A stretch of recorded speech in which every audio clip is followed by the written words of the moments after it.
Welcome home to Passionate Justice 163 for the week of 4 February 2017. Excellent year to all of you. I am Jonathan Wolfman. Thanks so much for being with us this week on Our Salon Radio. You know that at Our Salon Radio, we invite you, and you, all the way back there, to read with us, write with us, and of course, you're not required to write if you're comfier reading and commenting, but I do think you will want to write. You may join. You, the Our Salon readers and writers community. How many of us? Over 1,100 superb writers, keen readers, personal essay, memoir, poetry, political, social justice, commentary. Where? www.oursalon.ning.com. Join us. Membership, as with all the very best of life, is free. And now, Passionate Justice may be heard as well. Monday nights, 7 p.m. Pacific, where? On APRI, Alternative Public Radio International. Google Alternative Public Radio International, and you'll find how to join us on APRI. And dig this.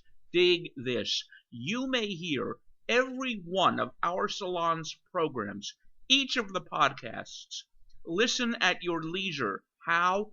Go to www.oursalon.ning.com/new episodes. One word, new episodes. And I ask you, as I do each week, watch on Netflix the award-winning film OC-87. It is a brilliant personal journey. It's a triumph. Living with mental illness, overcoming. Directed by Bud Clayman, a friend of our program. Were you to write a review of the film? Yep, I'll air it. Leading today, friends, we've been talking about resistance. Many people that you've read and know are talking about resistance, resisting a government. Numbers of us think are in many ways illegitimate, and even if legitimately elected under the current rules, nonetheless dangerous to democracy, dangerous to a free republic. Well, Harper's Magazine has published what it calls Trump, a Resister's Guide. It's 11 parts, and it is a guide to our new deplorable situation. And so on into the spring, I'm going to share the guide here with you. Today, parts 1 and 2 of the 11-part Trump, a Resister's Guide. We have a new president who is also a new kind of president. Our previous chief executives of the post-World War II era were not in the business of outright bigotry and misogyny, nor did they make common cause with white supremacists, boast about sexual assault, threaten to jail their opponents, nor did they openly deride and undermine the traditions and institutions that is the president's duty to uphold. Donald Trump is entirely different. Since he was elected in November, many Americans have struggled to assimilate our changed reality, the radical discontinuity that his victory represents. It's been a long winter of rage, a feeling compounded by, for many of you, and yes, for me, at dark moments, a feeling of futility. The poet Goethe said, "Impotent hatred is the worst of all emotions. One should hate nobody whom one cannot destroy." I'm going to say that again. Impotent hatred is the worst of all emotions, Goethe said, because one should be able to hate, and one should hate nobody whom one cannot destroy. It is time to recognize, people, that we are not as impotent as we may have at first felt. We can resist his primitive vision to the best of our abilities. There are no guarantees that we will succeed, but not to try would be a dereliction. A new kind of president, yes, it demands a new kind of citizen, you. The Dream of the Enemy by Corey Robin. And she begins with a very quick poem by Emily Dickinson. When I was fearing it, it came, but came with less fear because that fearing it so long had almost made it dear. Gazing back on the destruction of Sodom and Gomorrah, Lot's wife is turned into a pillar of salt. Oh, you remember that from your Bible studies? You don't need to be a religious person to have heard that, folks, in the general culture. Why is that story told in the Bible? Why? Why is Lot's wife, gazing back on the destruction of Sodom and Gomorrah, gazing back, why is she turned into a pillar of salt? Why? Other characters in the Bible do disobey God without meeting anything like that fate. Perhaps it is her irrepressible interest in the destruction she'd been spared. Her sense that the evil she has left behind is more real than the possibilities that beckon. Maybe that's what dooms her. Instructed to choose life over death, Lot's wife opts to find life in death. The known past is more compelling than the promised future. We know that that is part of who we are. We tend to feel more of a compulsion toward a known past than a promised but unknown future. Hence the salt. And what is salt? A substance that suspends time, that preserves things by drying them out. As liberals and leftists confront the reality of a Trump administration, they will face a similar question of orientation. Will they oppose Trump in the name of a transformative vision that lies beyond him, a multiracial social democracy that emancipates men and women from the fetters of caste and class? Or will they look on Trump's America with an apprehension born of fear and fascination that its ravages are realer, more in sync with the deep and ugly truths of the world than whatever story of progress they can muster in reply? Will they welcome every act of Trump's brutality as a revelation of our national whole? Will they make of themselves a pillar of salt? 20 years ago, the Israeli philosopher Avishai Margalit argued that liberals couldn't and should not try to erect a decent society on the foundation of positive ideals like justice and rights and equality. Instead, Margalit argued that progressives should raise their edifices of decency on the cold, hard ground of humiliation. Negative experiences provide what? They provide sturdier foundations for liberalism, he wrote, because, quote, it's easier to identify humiliating than respectful harmful behavior, just as it is easier to identify illness than health. Terrible as they are, unhappy experiences other liberal philosophers of the era would throw cruelty, suffering, and fear into the mix, are more intelligible and thus more credible than the traditional ideals of the left. Try to get somebody to understand, friends, when you talk about peace and brotherhood and no more war, or only just wars. Do they have a real sense in any concrete way of what you're talking about? I think you see what I mean. Let's continue. It is easier to huddle around the campfire of our dread than to mass and march toward a distant light. We can believe in political atrocities in a way that we cannot believe in universal brotherhood and sisterhood. Indeed, the beauty of atrocities is that we need not believe in them at all. They're just there, the world's fundament, waiting for us to build on them.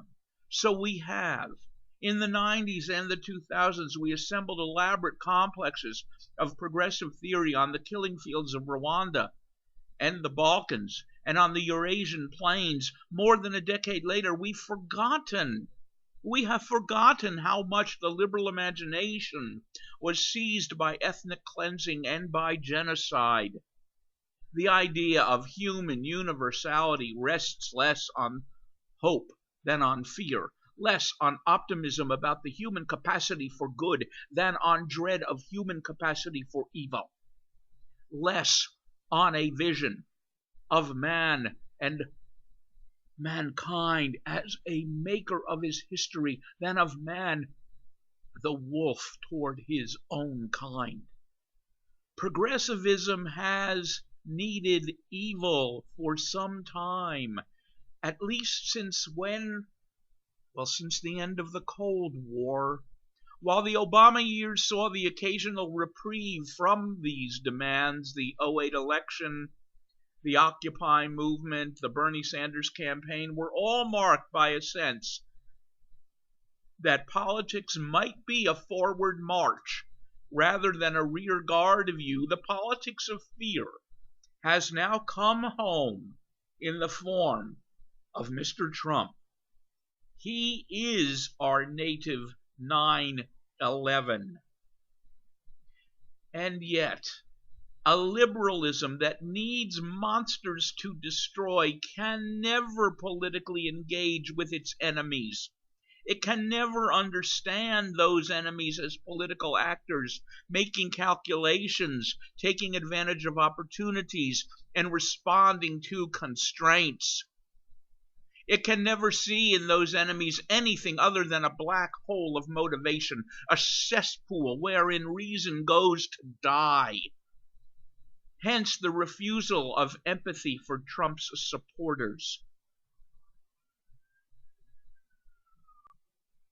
Hence the refusal of empathy for Trump's supporters. Yes, insofar as it marks a demand that we not abandon anti-racist principle and practice for the sake of winning over a mythologized white working class, the refusal is unimpeachable. But like the know-nothing disavowal of knowledge after 9/11, when explanations of terrorism were construed as exonerations of terrorism after 9/11, when explanations of terrorism were construed as exonerations of terrorism, the refusal of empathy since 11/9, the day after the vote, well, that is but a will to ignorance. Far simpler to imagine Trump voters as possessed by a kind of demonic intelligence or anti-intelligence, transcending all the rules of the established order, rather than treat Trump as the outgrowth of normal politics and traditional institutions. It is the Electoral College, after all, not some beating heart of darkness that sent Trump to the White House. There is a disabling insistence that he and his forces are like no political formation we've seen, by encouraging us to see only novelty in his monstrosity. Critique of this kind may prove crippling. Such a liberalism becomes dependent on the very thing it opposes, with a tepid mix of neoliberal markets and multicultural morals getting much needed spice from a terrifying right. Hillary Clinton. Hillary Clinton ran hard on the threat of Trump as if his presence were enough, as if his very presence were enough to authorize her presidency, where Sanders promised to change the conversation, to make the battlefield a contest between a multicultural neoliberalism and a multiracial social democracy. Clinton sought to keep the battlefield as it had been for the past quarter century. Clinton waged this campaign on the belief that her neoliberalism of fear could defeat the ethno-nationalism of the right. I'm going to read you that again. Clinton waged her campaign on the belief that her neoliberalism of fear could defeat the ethno-nationalism of the right. Let us not make the same mistake 2 times. No, not twice. Let us not be addicted to the drug of danger, as Athena says in the Orestia, to the dream of the enemy that has to be crushed like a herb before we can smell freedom. Next week, part 3 of Harper's Guide to Resistance. Here's a question, people. Are you one of those who really wondered whether or not the bollocksed rollout of the anti-immigrant, anti-Muslim, the promulgation of these rules overnight by people very close to Mr. Bannon and the president, in no way vetted by the traditional agencies, departments of government, of the federal government, that would really have to make something like this work, and therefore, of course, it didn't work.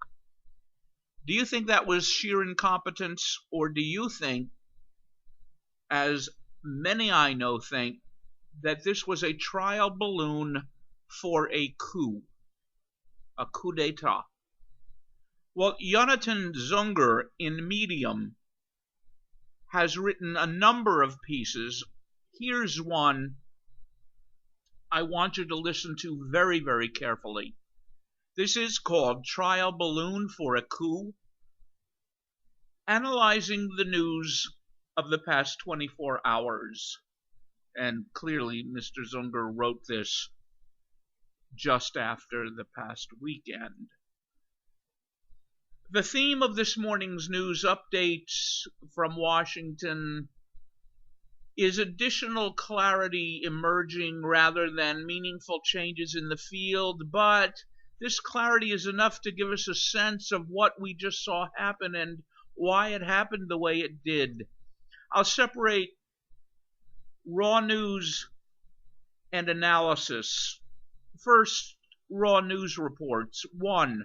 White House Chief of Staff Reince Priebus made 2 public statements. One, that the ban, and by the way, 2 public statements in the same day. One was that the ban on Muslims will no longer be applied to green card holders. Notably absent from his statement was anything about people with other types of visa, including long-term ones, or anything about the Department of Homeland Security's power to unilaterally revoke green cards in bulk. And if I say, people, DHS, please know that I mean Department of Homeland Security. The other was that the omission of Jews from the statement for Holocaust Remembrance Day was deliberate, and it is not in the Trump White House in any way regretted. A point of note here is that Reince Priebus, Chief of Staff, formerly head of the Republican National Committee, is the one making these statements, which is not normally the Chief of Staff's job. We'll come back to that in a bit. 2. Rudy Giuliani told Fox News that the intent of the order was very much a ban on Muslims. The intent of the order was very much a ban on Muslims, described in those words, not my words, not Mr. Zunger's words, Rudy Giuliani's words, a ban on Muslims.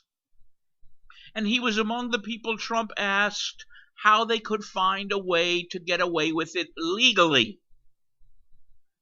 And I will put in here, people, yet again, yes, should the order come down that Muslim Americans, citizens of this nation, the United States of America, who happen to be Muslim, if they are required to register as Muslims with the government, I will be one of millions now of non-Muslims who will register as Muslims. It is our duty to gum up, to monkey wrench the work of bad government.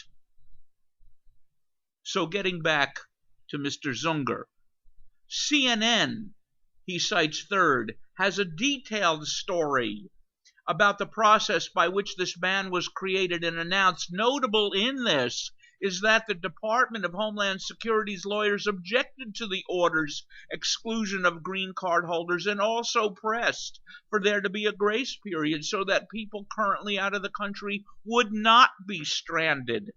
And they were personally overruled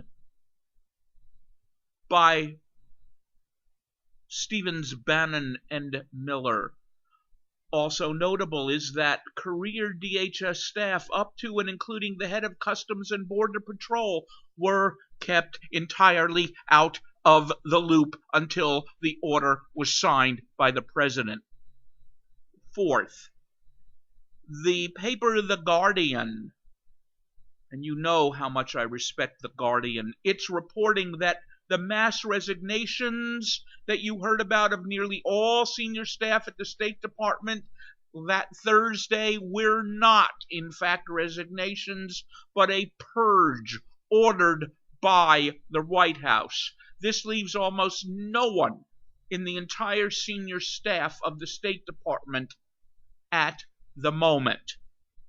As The Guardian does point out, this has an important and likely not accidental effect.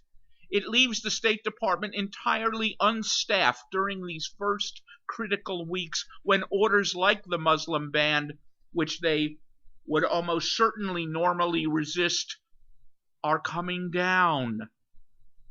Fifth, on Inauguration Day, Trump apparently filed his candidacy for 2020. Beyond being unusual, this opens up the ability for him to start accepting campaign contributions right away. Think about that. Given that a sizable fraction of the campaign funds from the previous cycle were paid directly to the Trump Organization in exchange for building leases, etc., at inflated rates, you can assume that those campaign coffers are a mechanism by which U.S. nationals can easily give cash bribes directly to Mr. Trump. Non-U.S. nationals can, of course, continue to use Trump's hotels and other businesses as a way to funnel money to them. Sixth, finally, let's highlight a story that many people have not noticed.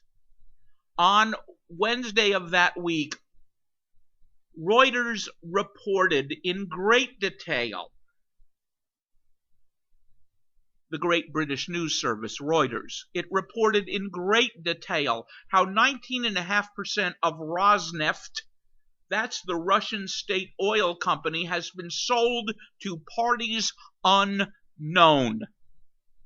And this was done through a dizzying array of shell companies, so that the most that can be said with certainty now is that the money paying for it was originally loaned out to the shell layers by the government's official bank in Russia called the VTB, even though it's highly unclear who, if anyone, would be paying that loan back, and the recipients have been traced as far as some Cayman Island shell companies. Now, why is that interesting? Because the much maligned so-called Steele dossier,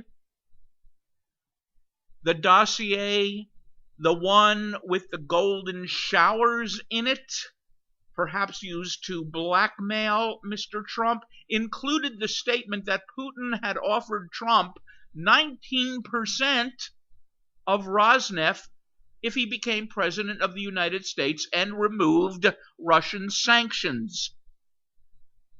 That is, the sanctions that President Obama placed on Russia for its poor behavior in Europe.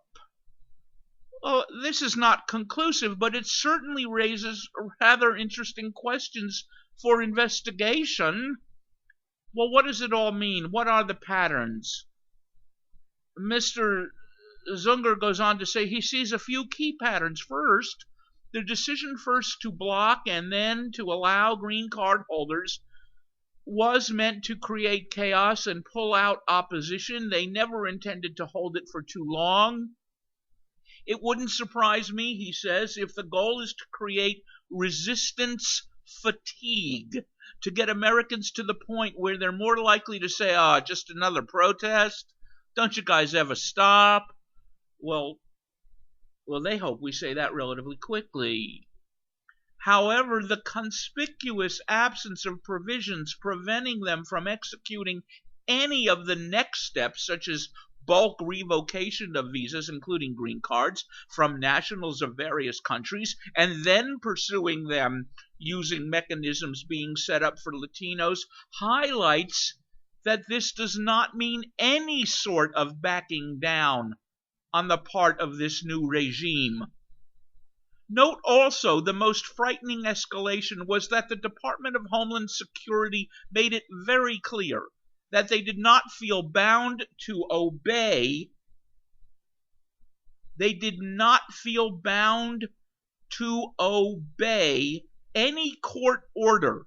Our government continued to deny all access to counsel, continued to detain people, to deport them in direct contravention of the court's order, citing upper management and the president's orders. This is to say, the administration is testing the extent to which the Department of Homeland Security and other executive agencies can act and ignore orders from other branches of government. This is pretty serious, people, and I'll tell you why. It's pretty serious because all of the arguments about whether Order X or Order Y is constitutional or unconstitutional mean nothing if elements of the government are executing these orders and the courts are being ignored. It really may be the case that this was the trial balloon for a coup d'etat against the United States. It gave the people involved useful, perhaps actionable information. A second major theme is watching the set of people involved. There appears to be a remarkably tight inner circle containing at least Trump, Bannon, Miller, perhaps Priebus, perhaps Kushner, and possibly Flynn making all of these decisions. Other departments and appointees have been deliberately hobbled, with key orders announced to them only after the fact, staff gutted, on and on. The reorganization of the National Security Council, which I know you've heard about, mirrors this. Bannon and Priebus now have permanent seats on the Principals Committee. The Director of National Intelligence and the Chair of the Joint Chiefs of Staff have been, both of them, demoted to attending these meetings only when they are told that their specific expertise is relevant.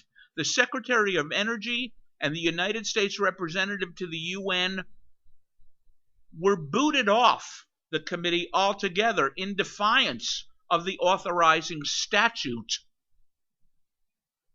I am reminded of Trump's continued operation of private personal security force and his deep rift with the intelligence community. Last Sunday, Kellyanne Conway, likely another member of the inner circle, said that it's really time for Trump to put in his own security and intelligence community, and this seems likely to be the case. Trump is likely to want his own intelligence service disjoint from the existing ones and reporting directly to him. Given the current staffing and roles of his inner circle, Bannon is the natural choice for them to report through, having neither a large existing staff nor any congressional or constitutional restrictions on his role, as most other cabinet-level appointees do.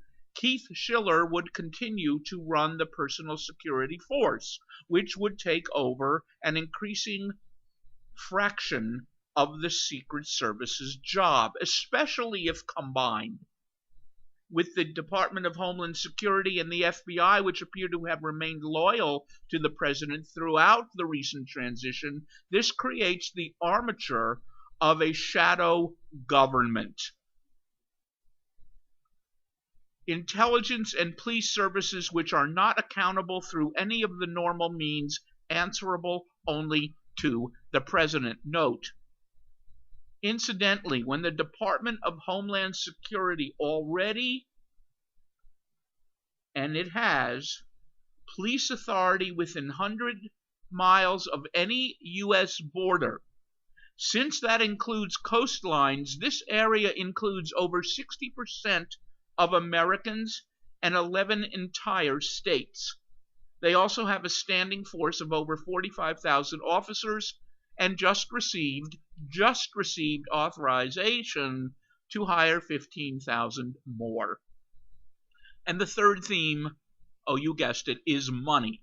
Trump's decision to keep all his businesses, not bothering with anything so cumbersome and annoying as blind trusts, and his fairly open diversion of campaign funds made it fairly clear from the beginning that he was seeing this as a way to become richer in the way that only dedicated kleptocrats can, and this week's updates definitely jibe with that. And so this gives us a pretty good guess as to what the exit strategy is. Become tremendously and untraceably rich by looting any coffers that come within reach. Combining all these facts, we have a fairly clear picture in play. When one looks at these facts, not alternate facts, thank you, Ms. Conway, but when one looks at these facts as a complex whole, we do have at least a fairly clear picture coming into play. One, Trump was indeed perfectly honest during the campaign in this sense. He intends to do everything he said and more, and this should not reassure you. Second, the regime's main organizational goal right now is to transfer all effective power to a tight inner circle, eliminating any possible checks from either the federal bureaucracy, Congress, or the courts. Departments are being reorganized or purged to effect this. Third, the inner circles actively probing the means by which they can seize unchallenged power. Last week's moves should be read as the first iteration. 4. The aims of crushing various groups, Muslims, Latinos, Black, trans communities, academic, the press, they are very much primary aims of this nouvelle regime.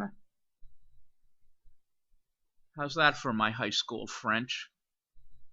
And they are likely to be acted on with much greater speed and zeal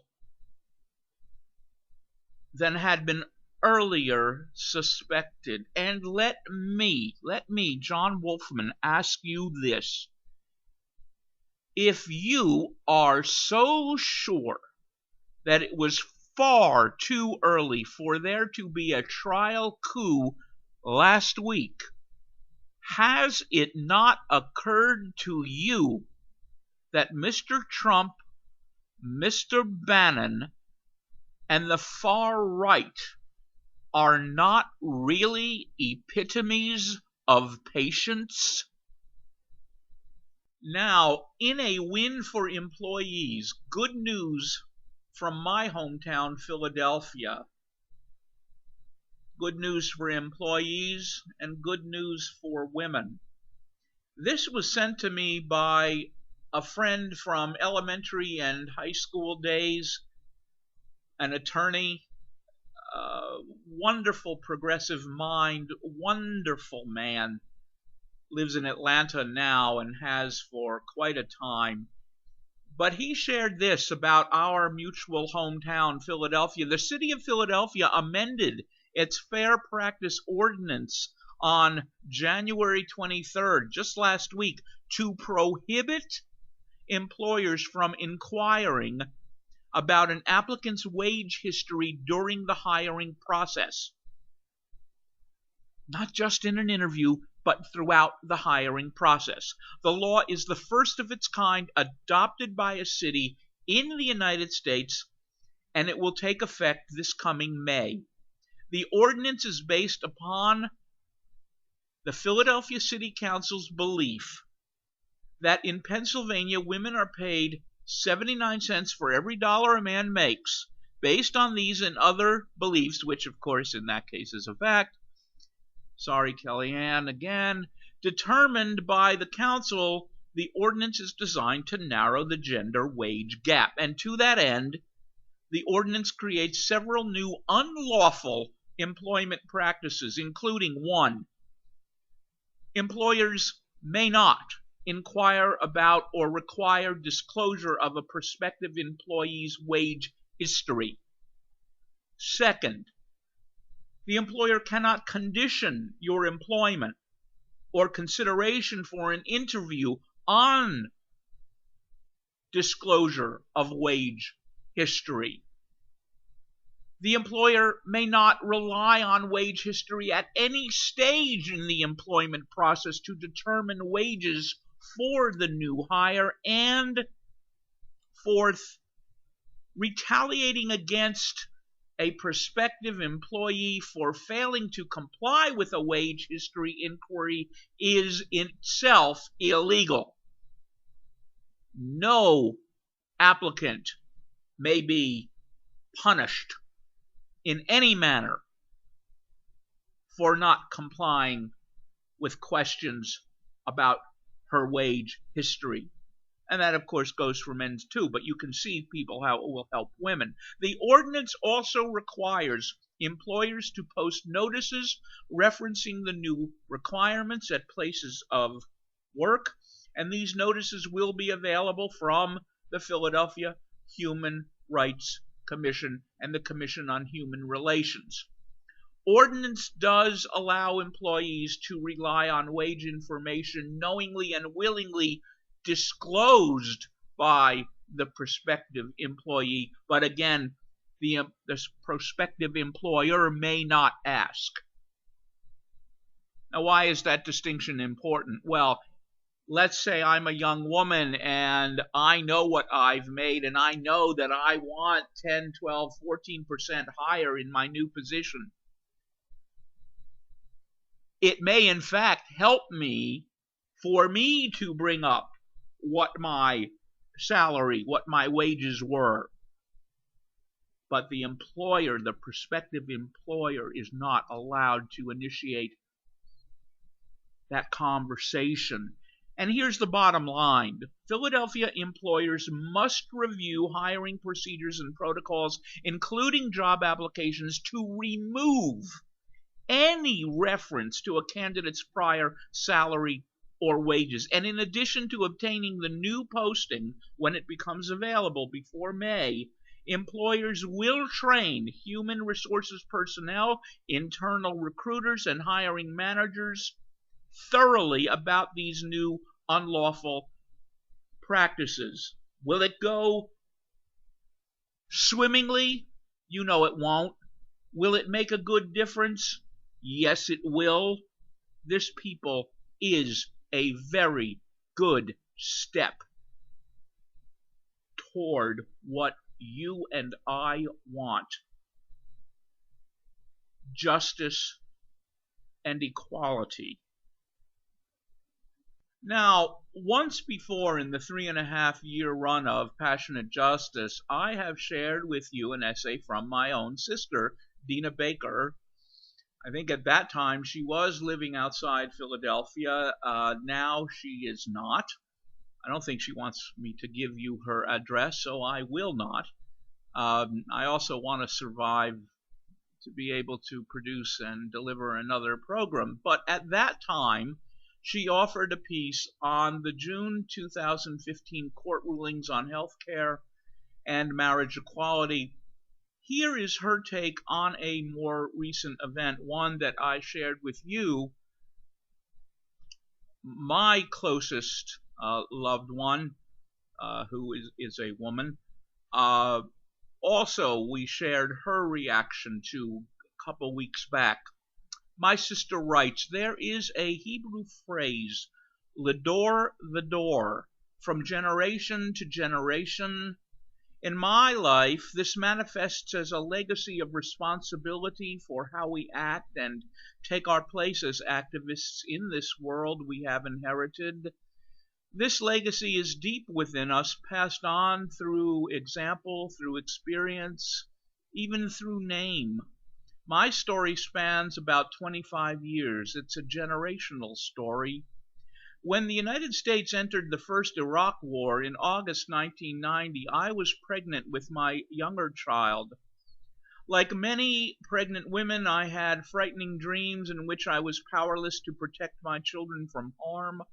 My dreams began to center around bringing a child into a world at war, and those thoughts plagued me during the day as well as in my sleep. My baby was due on April Fool's Day, 1991, about a month after the war officially ended.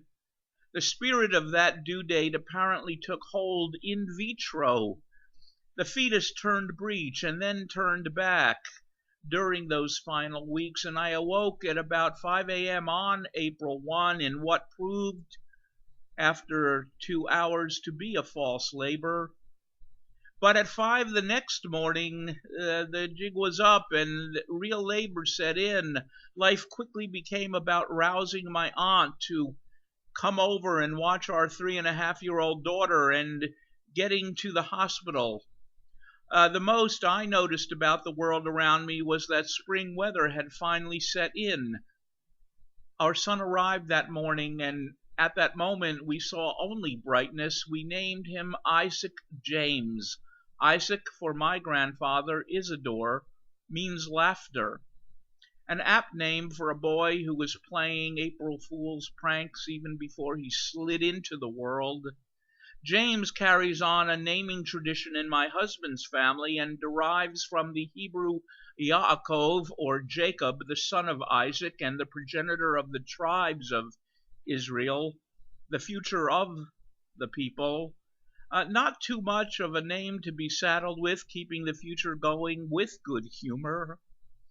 But I remained frightened about policies that could steer the course of our country in what I believed to be a harmful direction. We might not have been waging war in the Gulf any longer, but we were fighting other battles. The 12 years of the Reagan and Bush White Houses had, among other things, weakened the voice of abortion rights. The U.S. Supreme Court was about to consider the constitutionality of a Pennsylvania law that limited abortion access, and we feared that we'd see Roe overturned. This was about my children's future. I already was involved as a volunteer in local and state politics, part of the legacy I'd inherited from my mother, who had served as our district's Democratic committee woman. And on April 5, 1992, the week of my son's first birthday, I traveled from our suburban Philadelphia home to join a crowd of 750,000 in Washington, D.C. for the March for Women's Lives. What an exhilarating experience, side by side with friends and strangers on the mall of our capital, a place that by its very design tells us that we are welcomed, even encouraged to gather in peaceful protest as a fundamental aspect of our democracy. And the 8 or so hours it took to drive, the usually 3-hour ride each way, because so many were making the trek, and the storming of the men's rooms at the rest stops, bringing the wait for bathrooms down to about half an hour, because women were out in such force, exhilarating in every way. Soon after the march, the conservative majority left Roe v. Wade intact. My name, by the way, is Dina. It signifies judgment for justice. Fast forward January 20, 2015, our daughter gave birth to our first grandchild and named him Atlas, for the combination of strength and humility encompassed in the Greek myth of the god who was condemned to holding up the heavens in perpetuity as punishment for his role in the War of the Titans. Strength and humility, possibly the most critical combination of traits for one who might take on a family legacy of acting on conviction. He also has a Hebrew name, Bahir Nistar, or illuminated and hidden, for its similar duality of knowledge and the unknowable, as well as the Iroquois name Nisa, or new moon. We took some delight in knowing that every 4 years his birthday would be marked by cyclical renewal with our democracy's peaceful transition of power. But what we could not know then was that on Atlas's second birthday, Donald Trump would become President of the United States. All the bright promise I see in my grandson helped to overwhelm what was for me the darkness of the transition our nation made that day. Our daughter didn't make a party for Atlas last weekend because on his birthday she was doing much more for him. She was en route from their home in Ithaca, New York, to join the Women's March on Washington, just as I had marched during the week of our son's birthday. Our daughter's name is Audrey Zelda. Audrey signifies strength and nobility and is associated with gold. Think AU in the periodic table, just as her Hebrew name Zahava means golden. Zelda carries on my mother's name, and it means woman warrior. And so, with noble strength, our daughter engaged in peaceful battle on the National Mall and shone a light on the values she holds precious as gold. Here's what she posted to Facebook that day. Happy second birthday to my loving, goofy, friendly, observant, thoughtful, sly little dinosaur monster, who is now speaking in sentences, telling me stories about your day and always pushing my imagination and patience. It's such a privilege and joy to be your mama. I'll be thinking of you while I'm marching with our friends and family this weekend. It's for you. And this was my response to her. I'm so proud of both of you. I remember marching for your future back in 1992, from generation to generation. And so I want to leave you with two thoughts this week. You know, the simplest, most damnable error good people make in the face of fascists' blunt promises is to analyze those promises, a cover for not wanting to believe those promises, a wishing away, enabling those promises' horrid immediate, midterm, long-term effects, embedding them in the culture, easing fascism's grasp, encouraging its gluttony. And as to a possible coup in process, you know, I'm looking, I'll say something that I hope at least gives you a bit of a smile this week. I'm looking at the logo adopted by the America First Committee, 1941, 800,000 members. This has happened before.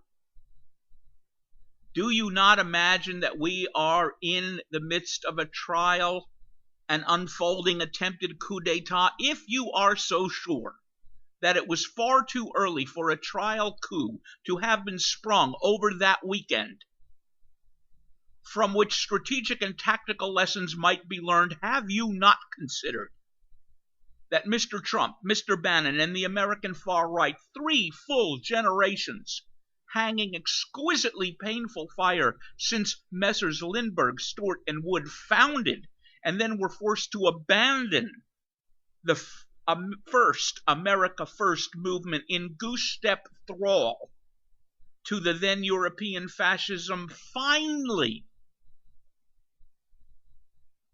now that they are in a position to effect that will, does it not occur to you that these men are not epitomes of patience?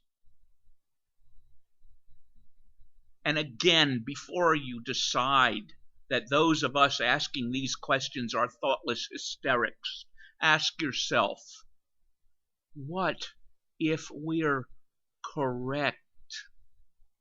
What if we're correct? And finally, because we need humor as much as we ever have, and because sharing humor is frankly going to help us win, well, this was sent to me by a fellow 1969 alum at our alma mater, Cheltenham High School, right outside Philadelphia. It's a photograph of a clothing label. Now, of course, you cannot see it, so I'm going to describe it. I want you to close your eyes and picture a clothing label, say, on the back of a running suit jacket. And these are washing instructions on that label. It is, in fact, the clothing label of an American company that sells its clothes in France. And so that the labels that they use are in French. So I'm going to translate the label. Wash with warm water. Use mild soap. Dry flat. Do not use bleach. Do not dry in the dryer. Do not iron. We are sorry that our president is an idiot. We did not vote for him.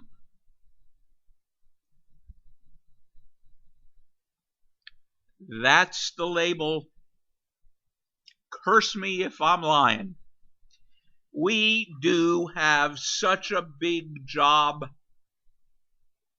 all of us, you and you and you, all of you. I'd love you to send me your observations, your stories, your essays, your poems. Send them to me, jwolf41387 at AOL.com. You must keep trying to live as if justice matters. That's what will win. What you and what your kids do, it always matters. So be creative and courageous. You must take your place on that great mandala next to Bud Clayman and all of our writers, right next to me. This is our brief moment of time. You can repair this crazy place. You know what Phil Oakes taught. We've got to do it while we're here, and we're going to. And he could not have been more right. We're going to do that while we are here. And I promise you, when you act on justice's behalf, what does it do? It pays back, and it will make you happy.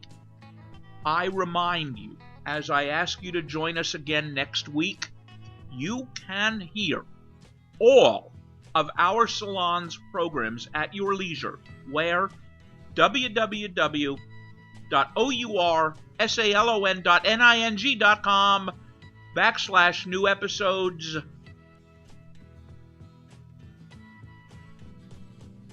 Remember, here and everywhere it's passionate justice, and bless our newborn Reich.